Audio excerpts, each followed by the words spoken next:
Hello, everyone. My name is William Mucker, and I am a client executive with Camaplan. I would like to thank you all for joining us for today's webinar, The Power of Making Money in Self-Directed IRAs, Tax Deferred, with Maria Giordano. As a quick note, please be aware that Maria will be answering questions at the end of the presentation. However, feel free to use the chat and/or Q&A function on your screen to pose your questions. Whenever they cross your mind, they will be saved and addressed once the presentation portion ends and the Q&A portion begins.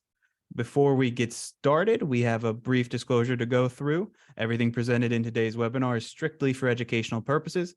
Camaplan is a neutral third-party administrator of IRAs. We are not attorneys, CPAs, or financial advisors. If it comes to a time where you need advice in any one of those fields, we highly recommend you consult with your team of professionals. We are more than happy to be on a part of that dialogue with your team of professionals to make sure the investment process is quick and seamless. We do not sell any investments at Camaplan, nor do we endorse any products. We will never call you about the next best investment opportunity. We believe that you should always do your own due diligence before investing your money, whether it be your retirement funds or otherwise. Once you have found the investment that is right for you, we will help open your account, fund that account, and facilitate the transaction into that investment. Here is my contact information. If you or anyone that you know who you believe can benefit from the information, have any questions about what is discussed in the presentation today and how it applies to self-direction, please do not hesitate to contact me. I would be more than happy to help. And without further ado, I'll pass the controls over to you, Maria. Awesome. Thank you very much. Hope everybody can hear me just fine. I will just start sharing my screen right away and jump right into this. All right. How is everybody doing today? Let's see. Yeah, the controls from Zoom, they always block my PowerPoint. There we go. All right. So really excited to be here. This is all about the power of making money in self-directed IRAs, tax deferred.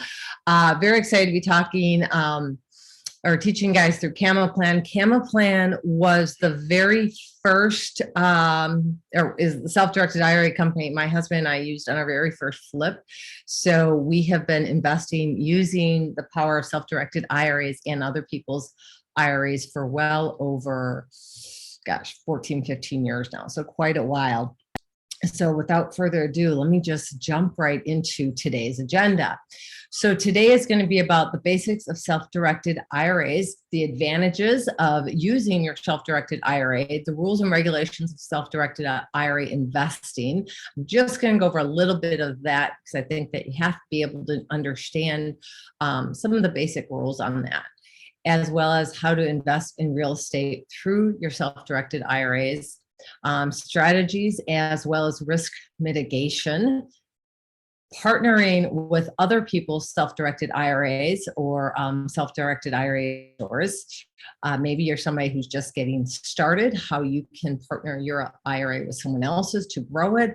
Or if you're like me, I use a lot of other people's money and with that self-directed IRAs to invest in my businesses that I have in various real estate areas. How to do it. And I don't really like calling them joint ventures because joint ventures, both parties have to be doing something. I prefer to use tenants in commons, but because people don't understand that, we'll go a little bit into that, and also how to use self-directed IRAs for syndications, profiting from other people's self-directed IRAs, facilitation and case studies on that we're going to talk about. And then at the end, I'm going to wrap it up with a conclusion, your key takeaways, and do any Q&A or questions and answers on that. We'll probably go for about 30 to 45 minutes, and then we'll start going into your questions or Q&As. Before I start, let me give you a real brief history on myself. I like to call this my lifeline according to the interest rates. So back in the 1980s, some of you may remember how interest rates back then were considered pretty low at right around 6.7%. People nowadays are having a coronary or a heart attack because they're thinking, oh my gosh, 6.7% is so hot. Well, I was there when my parents' interest rate went from 6.7% and it adjusted. This is how I first learned about how bad adjustable rate mortgages can be, and how it went from 6.7% to 18.63%. So when everybody interest rates jumped. The economy was also hit with a recession back then. My father was laid off. As a result, we were going to lose our home. We were having to go to food pantries to get our groceries, all that stuff. It was pretty hard back then.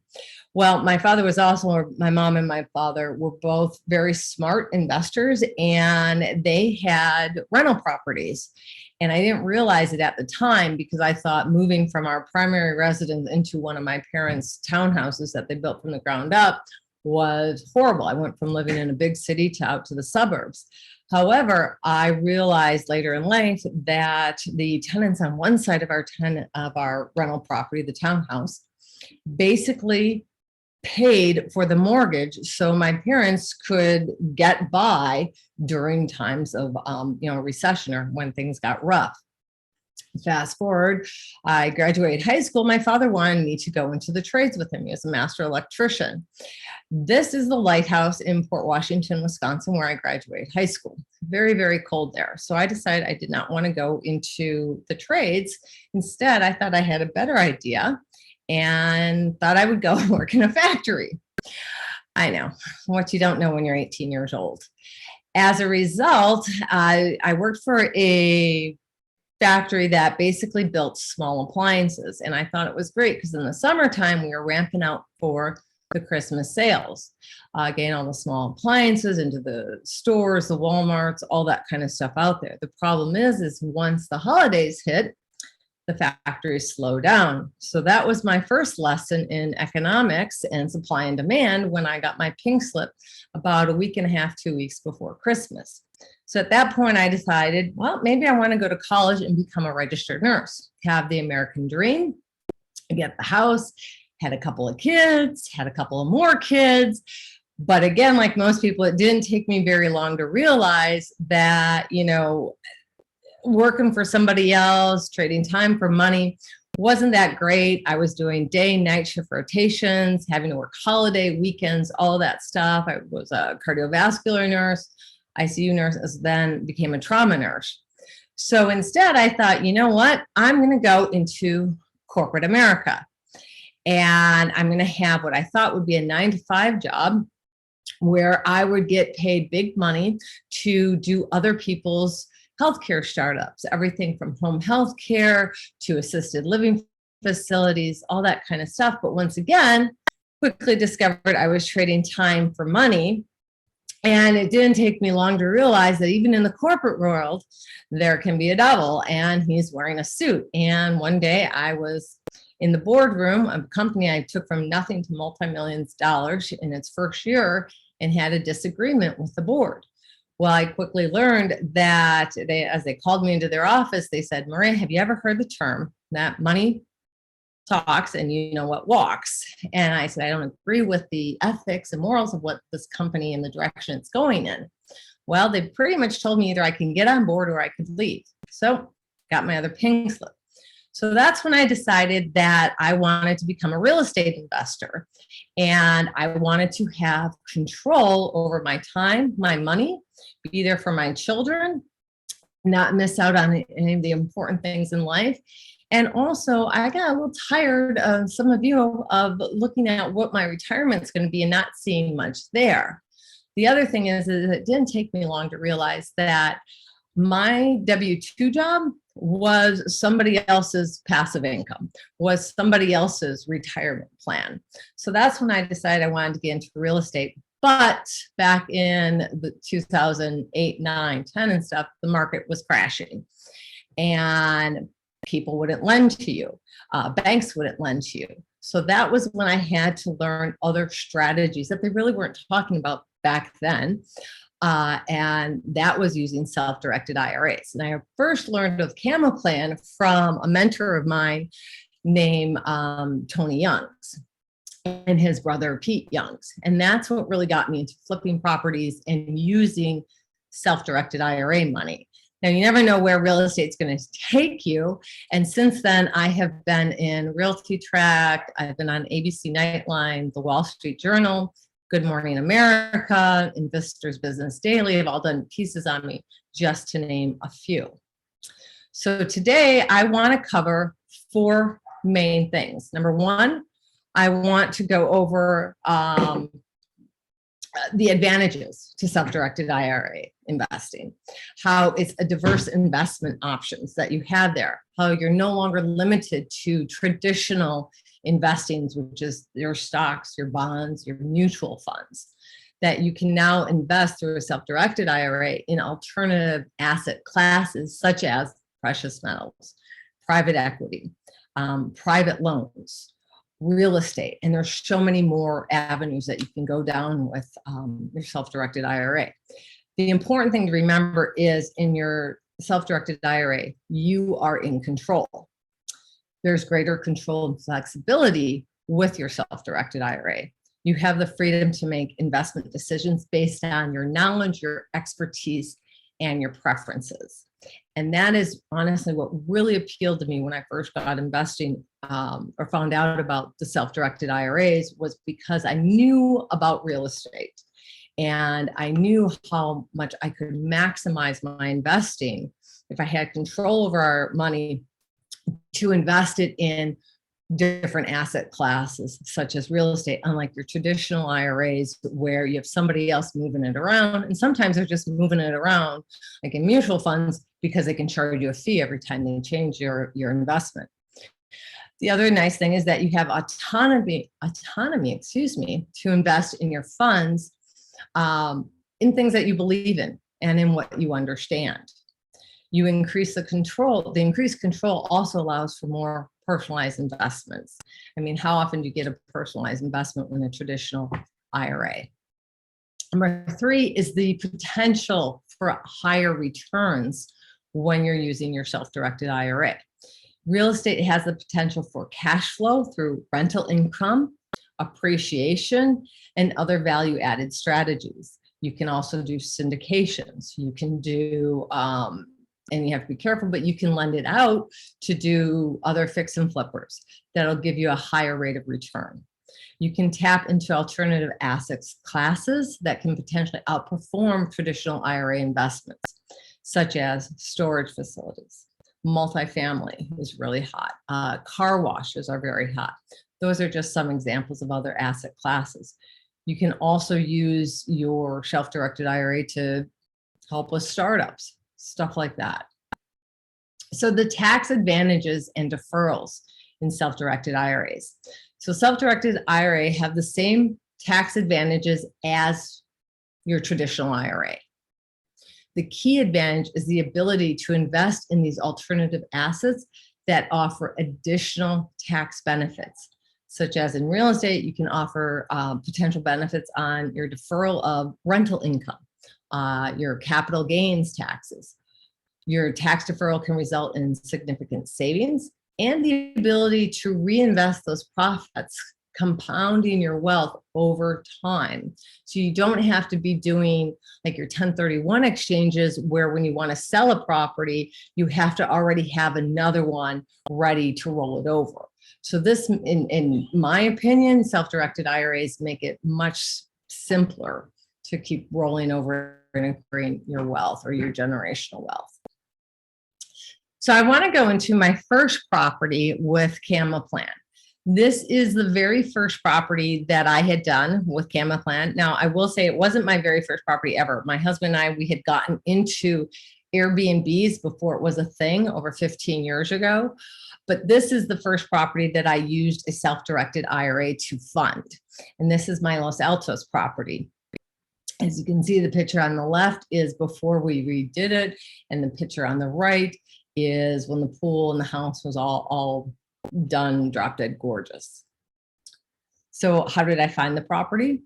Well, like most properties, someone brings it to me or I find it driving around. In this case, I was driving some neighborhoods. I made a list of properties that were bank owned and I was driving around looking to see what I could find. This particular property looked vacant. It had a big old blue tarp over the roof. And I just stopped. I wrote down the address. I looked it up on our county website. I found out that it was indeed bank owned and I sent an email out to the loss mitigation person on this property. When a property is typically in foreclosure or whatever, a bank has a loss mitigation department or somebody who's taking control of those assets that have been foreclosed on. So it was a bank-owned property. We negotiated with the bank. I had, like I said, gone back and forth a little bit with emails. We had set up a longer closing date. Now, when I'm working with a self-directed IRA, I try to do closing dates that are about 30 days out or so. Sometimes you can do them within a week or two, but I want to allow for any extra time for the paperwork that has to be done, for the funds to be transferred to the title company. So we typically try to do about a 30-day close on these type of deals. So we had contacted Camaplan at the time, and this time we were actually rolling over money from our traditional IRA over into Camaplan self-directed IRA so we could take control of this property. That's also why it took a little bit longer. We opened title, just like with any other asset or property. We had title do a full title search on it, make sure that what the paperwork was all done, that the funds were being transferred, and we're all set to close on it. While we were doing that, we had hired a contractor. So here's the thing that you need to know. When you are doing your own properties in your self-directed IRA, and this is when it's your IRA, you cannot work on those properties. That is prohibited. You have to go out and hire other people to do the work for you. You cannot even swing a hammer. You can't fix a leaky toilet. Any of that is considered prohibited. So we went out and we hired a contractor. I also hired, because this was my first time using an IRA, I also hired I guess you would call it, not really a property manager, but a project manager. And so the project manager took care of making sure our realtor was on board. The contractor had all of their invoices in and their bids and all that kind of stuff, and getting me everything I needed to send over to Camaplan for the payments of the contractor. So while we were going through the closing process, before we even closed, we'd already had the project manager lined up, and we also had already had multiple bids coming in from contractors, so that when we close, we'd be able to get going and hit the ground running. Within 6 weeks from the time we closed that prop on the property, we had a finished product, meaning the house was completely gutted and remodeled and put back up on the market. And we had about 6, even in this time in a depressed market that this property was in, we had about 6 offers on this property. So we sold it for over asking to somebody who grew up in the neighborhood and wanted to move back, whose family was already living there. And they just loved watching the work that was being done on the property and how we were restoring it. That first property, we made $54,000 in less than 3 months, tax deferred. And that's what's really important here, is that we did it tax deferred.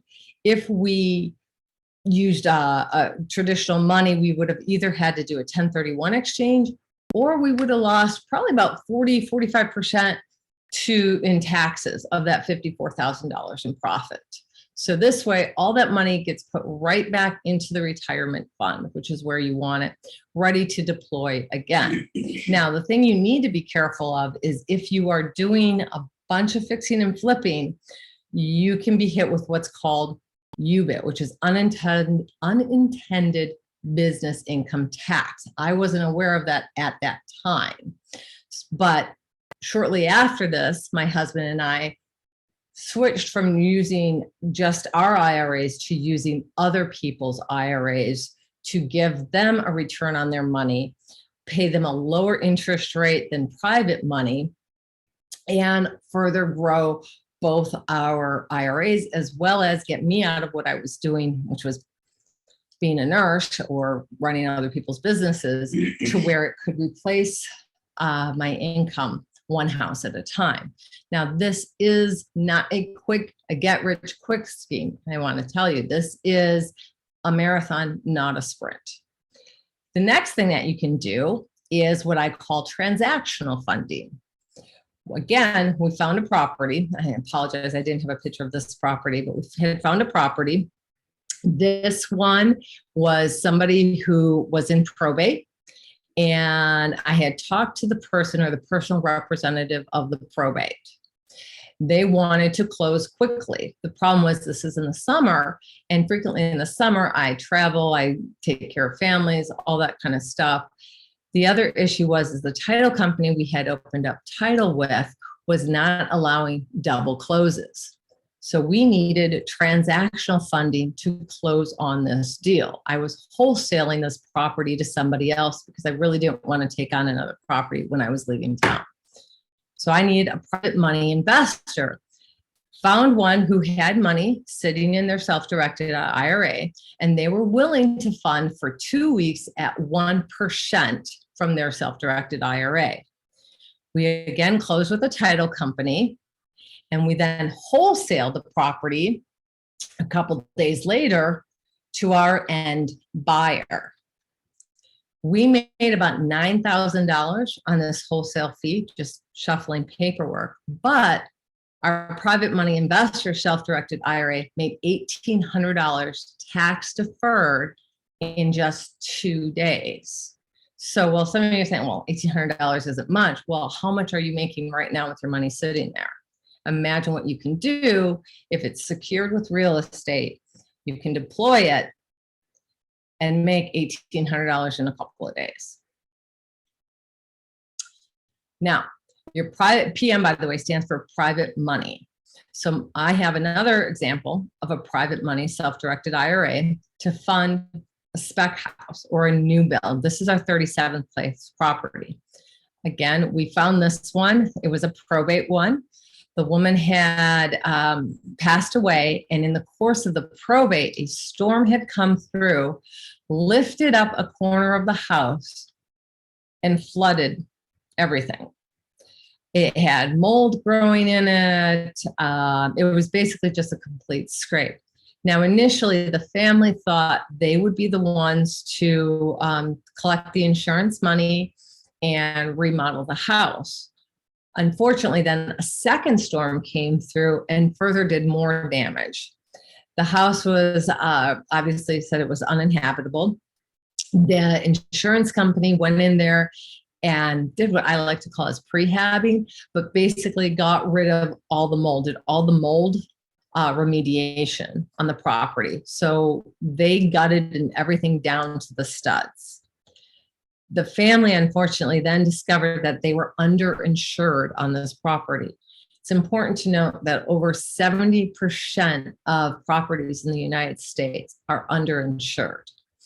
So they realized they didn't have enough money in the insurance to bring the property back to what it was. So they sold it to me for about $87,000. Basically, it was just a scrape. I then went out and found a private money lender who was willing to do a spec house, which means they needed to stay with me for a little bit longer time.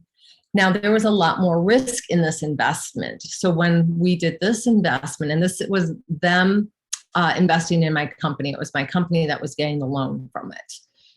But because there was more risk involved, I asked the investor what would make him feel more comfortable. We split the profits on this particular property with our private money investor, with his IRA. By doing this, we were able to, and this is a side view of the house, we went from what you see on the left to a property of what you see on the right. Completely scraped it, redid it, and this was the inside living room, front door, all of that. Now, for him, again, we found a property that needed to be torn down. So we're helping a family who is stressed out. Not only did they lose their mother, but now they have a property that's become a huge headache. They aren't even able to, grieve the loss of their loved one or anything like that. So that was a huge benefit to this family, was not having to worry about bringing the property back to, life. And also they avoided any fines from the city, because this was considered a blighted property from the city's aspect. Now we needed funding for the new build, and that's where the private money lender self-directed IRA came in. The private money investor was willing to fund the entire acquisition and the build 100% through his self-directed IRA. So my business or my company came in with 0% of our own money. To protect the investor, his investment was still well under market value. So the private money investor paid us also for $10,000 to put the deal together. And then we split the profits with him 50-50. I hope that makes sense. And if anybody has questions on this, we'll take those questions at the end, because I know some people get a little confused on why would someone's self-directed IRA pay us $10,000 or the investor pay us $10,000 to put the deal together. And we can talk about that later. We completed the new build from the time of acquisition to the final sale of the property in less than 6 months. That included all the permitting, the architectural plans, the scrape. There was also even though this property was in a city, there was an old abandoned septic on it. So we had to get rid of that, hook it up to the city's sewer. All of that stuff was done in less than 6 months. And that is the importance of getting all of your ducks in a row while you're under contract before you even close on this. The net after expenses was roughly $82,000. So the total cash on cash return for this investor was about 26.4%. So that's pretty good. If you think about it, how many of you are making that kind of money in a traditional IRA or in mutual funds or whatever? It's doesn't happen there. So that was one of the reasons why I wanted to go over to investing in or by utilizing self-directed IRAs. Now, you can also use your self-directed IRA to fund multifamily. This is an example of another property that we bought recently on a seller finance deal in Houtzdale, Pennsylvania. Now I invest all over the country. A couple of the properties we showed you were in Phoenix. As you guys know, Camaplan is over here on the East Coast. So it's much easier for us to invest in Pennsylvania and areas like that. We don't have to take into times, but even with the time zone things, it becomes pretty seamless. So this particular property I found through a realtor. Realtors have problems as well. And one of the issues realtors will have is they have clients or people who want a certain price for their property, or the properties are distressed, or whatever reason, they're unable to find a traditional buyer for the property, or a buyer who's willing to give the seller their price. In this case, it was a tired landlord who wanted to sell quickly. He'd owned the property for more than 20 years, and his oldest daughter was about to have her first baby, and he wanted to be able to travel. He was managing the property all himself and didn't really have systems put in place. So I was able to negotiate directly with the seller, and the seller was willing to take seller financing. Now, when you're talking to landlords, a key, and this is why you kind of need to know a little bit about the taxes on buy and holds and how the taxes can affect landlords, is the landlord will legally pay less in taxes over time if he's willing to take it on seller financing. So we had him, and again, I'm not a tax attorney or a CPA or anything like that.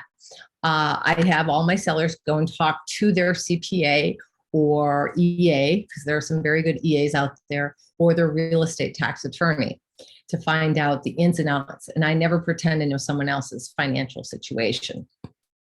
So when talking to him, he agreed. Remember, this is recently. What are interest rates up now? Almost like 6.7%, I think, 6.3 or 6.4%. Hard money is up at 10, 12%. Here is a landlord, an investor who said he wanted interest. I asked him simply one question: how much? He came back where he was asking 2% interest. I will do that all day long. Now, the catch was for whatever reason, his wife said that they needed to have $1,100 per month coming in on this property.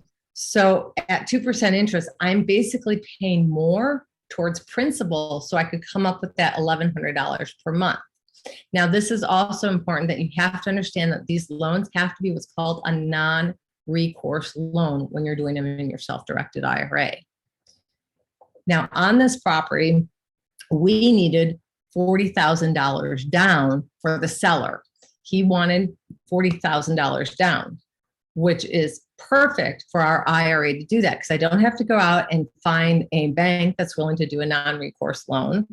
I don't have to go out and, find somebody else to lend me $40,000 in second position, although you can do that as well. In this case, we had $40,000 sitting there. Let's go ahead, put that down in this investment. So our self-directed IRA put the money down to purchase this property, and the property's total gross income per month is about $3,800. And after taxes, insurance, the mortgage payment to our seller, some other little things like water and trash and whatnot, we're looking at right around, I'd say about $1,900 a month in cash flow. Not bad on this property. So these type of multifamily investments are great to do in your self-directed IRAs. You can also invest in other people's funds. My husband and I would do syndications. We have people that will invest in our syndication through their self-directed IRA as well. So don't just think that self-directed IRAs are only for small little single family properties, that kind of stuff. You do, however, in this case, because it is a rental, you need to have somebody else managing your rental if you are using your own self-directed IRA to invest in that. Now let's talk about other types of self-directed IRA strategies. I already just mentioned that you can invest in syndications. You can loan money for repairs on flips. I have a student of mine who I coach who had a landscaper who had some money, not a ton, and wanted to get into real estate investing and start. He worked for himself. He had nothing really much for a retirement, and he wanted to start building it. But his concern was, I only have a little bit of money. How can I do that?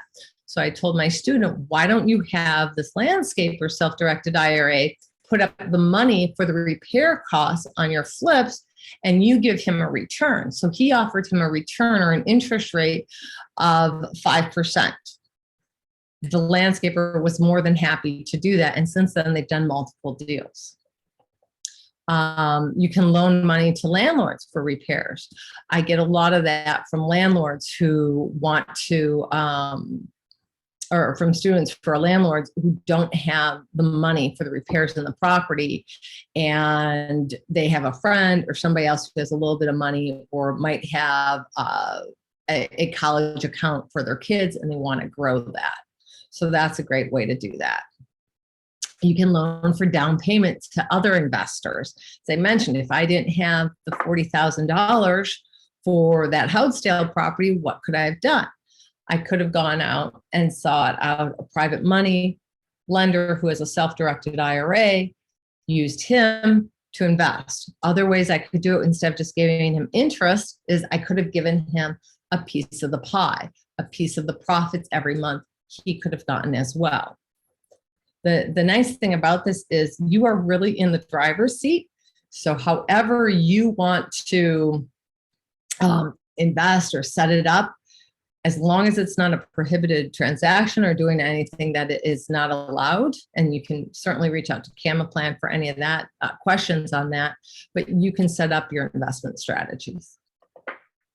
You can partner your self-directed IRA, with someone else's self-directed IRAs. We've done that as well. You can use your self-directed IRA to invest in businesses. For example, storage facilities, that is a business. You can use small loans to other individuals. I have had individuals come to me who needed a small loan.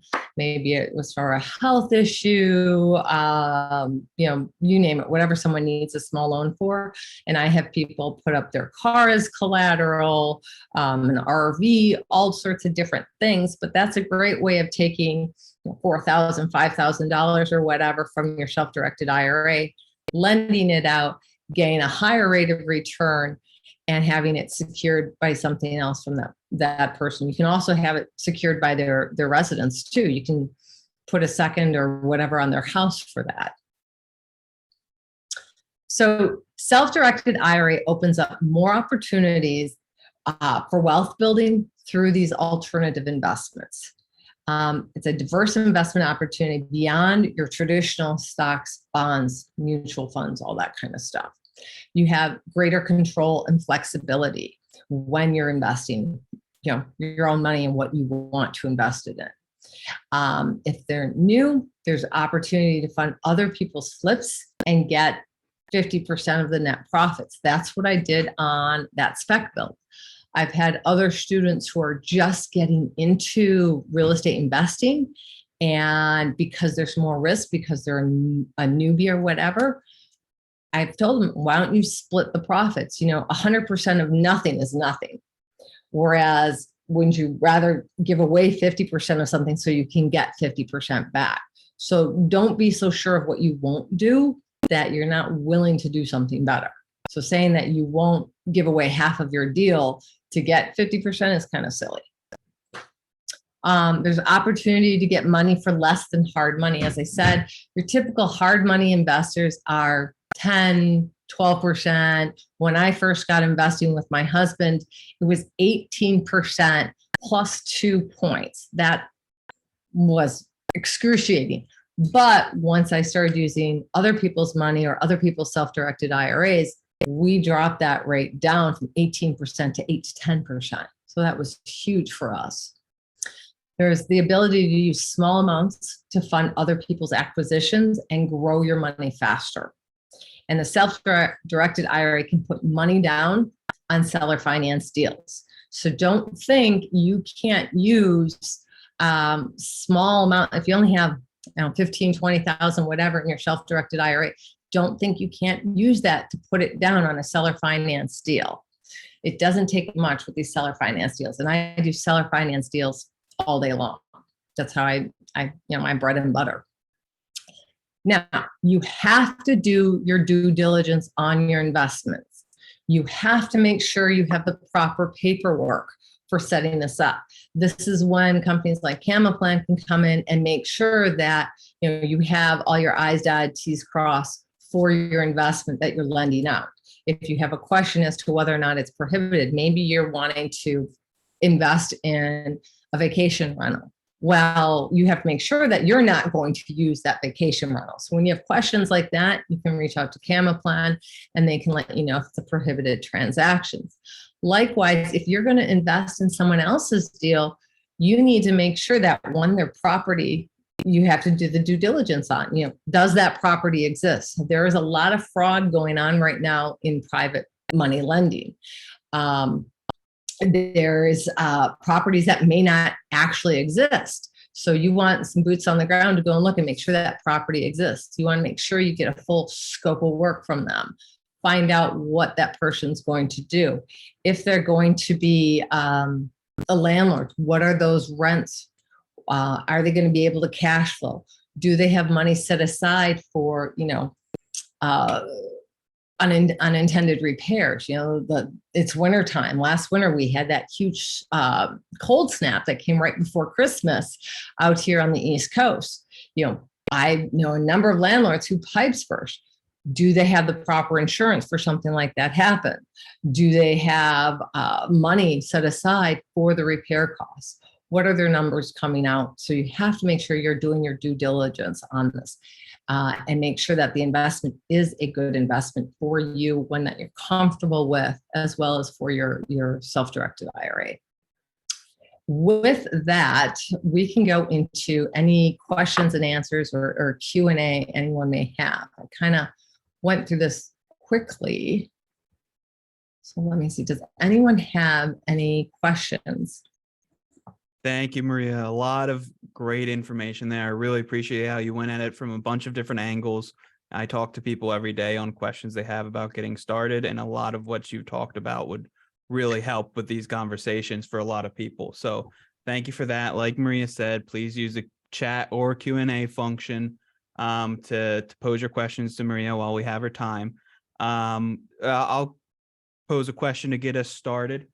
When you were first getting started in self-direction, what was your biggest obstacle and how did you overcome it? I think my biggest obstacle was just that fear of the unknown and being afraid that I wasn't doing everything the right way. Like, how do I work with Camaplan? How does the deal get funded? And it was, when I'd have a question, writing stuff down and sending it out to you, and how do you guys wire the money? All that kind of stuff. And at first, when you're getting started, it can seem really overwhelming. And I just started creating a checklist. Like everything I do, I have checklists. Maybe it's from, in fact, my husband was in the military or me being a nurse or whatever. We live and die by checklists. So having that together to make sure I didn't miss any pieces. So that was really the first part that was difficult. The second thing was trying to, everybody talks about, hey, I can fund in 5 days or whatever, realizing that may not be the best thing to do. When people tell you to speed up, I slow down. Great point.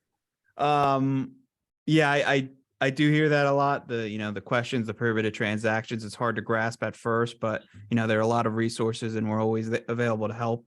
You went about a bunch of different strategies you've used over your time with self-direction. Do you prefer one? I know you mentioned that, seller financing is your bread and butter. Is that truly the way you prefer to go about self-directed investments, or is there something else to take into account? Well, what I like about seller finance deals is I can really help a motivated seller out who might be losing their property, might be a tired landlord. The situation right now with a lot of tired landlords, as I talk to them almost every day, is a lot of time their family doesn't want all these properties. And so I can help out a tired landlord by allowing them to legally potentially pay less in taxes. But then my IRA is able to invest in more deals and grow faster, versus that, one dang hammer technique where you're always paying all cash and, you put all your money in one deal. Well, that's great. Now you only have one deal going. But if I can take that same $100,000, put in 2, 3, 4 deals, think of all the cash flow I can be getting in. Absolutely. That makes a lot of sense. We do have a question coming in. Have you found it hard to explain to people how self-direction works and convincing them they are a reasonable avenue to follow for funding? No, actually, I find that a lot of people, when you start bringing up what are their retirement fund doing, if it's in a traditional way, if they have it in mutual funds, and the key for me when I'm talking to people about their mutual funds is asking them, well, how much is your mutual fund making? And a lot of times they'll say, oh, well, we got 8%, 10%. I said, great. Did you look at all your fees? And then we start talking about the fee structure, because the fees in a lot of these different financial planners or whatever that are setting stuff up can be really heavy. And all of a sudden you're taking an 8% return, and maybe it's now really more like a 3% return. So I start asking them, how much do you know about your current investments? And then, you just talk with me when it's an investment. I send you your quarterly statements or however you want it. So it's really just about having a conversation. And, you have to remember that cash loses value every day when it's not being deployed. So if they are somebody who had it rolled over into a self-directed means you have to self-direct it. If they're a busy person and it's just sitting there and they rolled it over because they got tired of all the fees, is it sitting there or are they deploying it? The more times you're rolling it over, the more money it's going to be making. But remember, you can't ever convince somebody to do something. I just have a conversation with them. And in that conversation, I tell them up front, and this is a negotiation strategy, but it's true, is that I'm not right for everybody. This is how I do my business. And you got to get really focused and clear on how you want your investments to be. Great. Thank you. And thank you for the great question as well. Thank you for the great answer too. We do have another couple questions coming in. Next question is, if I start a new ATM services business, can I do the cold calling or searching for new locations and do the contracts and stay inside the hands-off rules? That might be, do you want to talk about that? That might be more of a question for me. I think that's probably more of a question for you. I mean, the hands-off part, yeah, you're supposed to be hands-off. Yeah. So when it comes to that, if you start a new ATM businesses, if you're starting a business with your IRA, you got to be careful. There are some things to take into account. What Maria mentioned earlier is unrelated business income tax, which could come into play. And then how you structure the business. It's really great to talk to an attorney because there are some gray areas that we can't really comment on. And it depends on how you want to go about it. Like if you're buying real estate, you can still pick the tenants, you can pick the color of the paint, but you just can't go in there with a paintbrush and paint the walls. So you can do the hands-off stuff, but if you're looking more so to start a business, you might want to look into something called a rollover business startup. That's another thing. It's called ROBS. It's not something we offer, but there are other companies out there that do offer them. So, but thank you for the great question. I hope that answered. If you have any follow-up questions, please let me know, or you can contact our office too. Yeah, the ROBS was the thing I was going to bring up. Well, exactly and then you need people that specialize in that. Absolutely. Do you have anything you want to comment about ROBS, or do you want to keep going? No, I think it could be a potential rabbit hole to go down, but I think that is definitely, if somebody wants to truly roll over theirs and set up a business, that's a great avenue to go down. And I think actually you guys have referred me to somebody on ROBS. Absolutely. And we can do that for you as well. Now, next question we have coming in is, when leveraging self-directed IRA funds to purchase a rental, LTR or STR, please explain what happens with the profits cash flow from rent payments. Do they go back into the SD IRA or my pocket? Go ahead. Well, if you're funding it with your self-directed IRA, the profits would go back into your self-directed IRA. Otherwise, you violated your IRA because the funds are meant for retirement. Now, if you're of retirement age, then you can take a distribution, but would be different.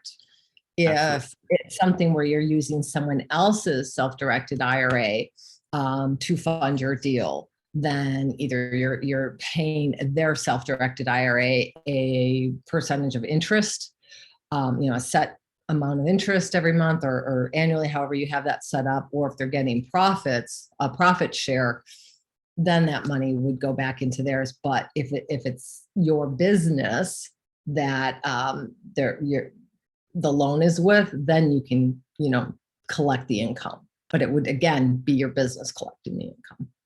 Great answer. Thank you. And great question. And to build on that a little bit, whatever percentage of the investment the IRA owns is the percentage of all expenses and all return it's responsible for and entitled to, respectively. So you can partner 50-50 on a deal with, your IRA and somebody else's IRA, or even your personal funds, but whatever, and it could be 60-40, 70-30, doesn't really matter, whatever works best for the deal. Whatever percentage your IRA owns is responsible for those expenses and entitled to that percentage of return. You should never touch any money that's supposed to be going into your IRA, or that could get a little messy. But thank you for the question. Next question we have coming in is, setting up an EIN important for each of your SD IRAs? I have an answer for that, and if you have any answer you'd like to go into, please, Maria. I'll let you take that one, Will. So when it comes to getting a TIN or an EIN for your STIRA, it's very simple to do. You can do it in 5 minutes to the IRS website. It's a couple of questions. We can help you out with some of the questions, or you can pay somebody through Camaplan who's an actual attorney to set it up for you. Now, when it comes to real estate, I highly recommend getting an EIN for each of the IRAs, because the IRA itself is a separate entity from you, and it's also a separate taxpayer. It usually doesn't pay taxes, but in some instances they do. But it's also good to have it for, utilities and other things.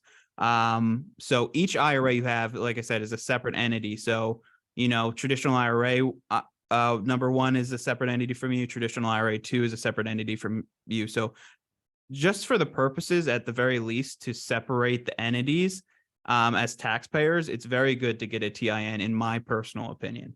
So I would say yes, but thank you for the great question. And also, if you're looking at things like depreciation and other stuff, you're going to want different TINs and stuff too for that. Absolutely.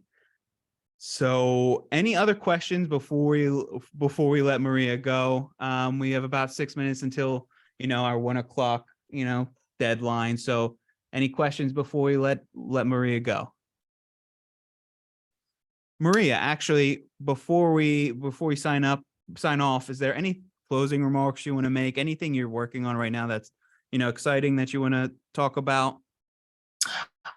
Sure. Yeah. One of the things that we're getting really excited about and working more on is doing syndications and also sponsoring. So setting it up as a sponsor, and then also investing our IRAs in other people's syndications, further allowing it to grow. If you're starting out with just a little bit of money, something I've done a lot of, and we didn't really talk about, is putting options on properties, different stuff like that, where the option pays out a lot more. Doing wraparound mortgages. There's a lot of different strategies that you can do. What I would say to people out there is start with one strategy, get familiar with it. But the only way you're going to really grow your self-directed IRA is to go out there and do it. If you're lacking knowledge, partner with somebody who's already out there doing it. That's where I had people coming and giving me their self-directed IRA funds. Was they wanted to learn the business, but they weren't comfortable going out there and betting their own properties. And you don't know what you don't know until you find out you don't know it. And then again, attending webinars like this to get as much knowledge as you can, but don't get stuck up in just, education. You got to go out there and do it. Network with people. Great. Thank you. A lot of great advice there. A lot of great information throughout this presentation. I want to thank everybody who attended the webinar for your time. And if anybody who's here now or watch this in the future have any questions about what Maria discussed, her contact information is on the screen right here. So definitely check it out. And if you have any questions about self-direction in particular, please feel free to reach out to our office at any time. We'd be more than happy to help. And lastly, I want to thank you again, Maria, for all the information and lending your time to us today. Thank you. It was a pleasure. Absolutely. Take care, everybody.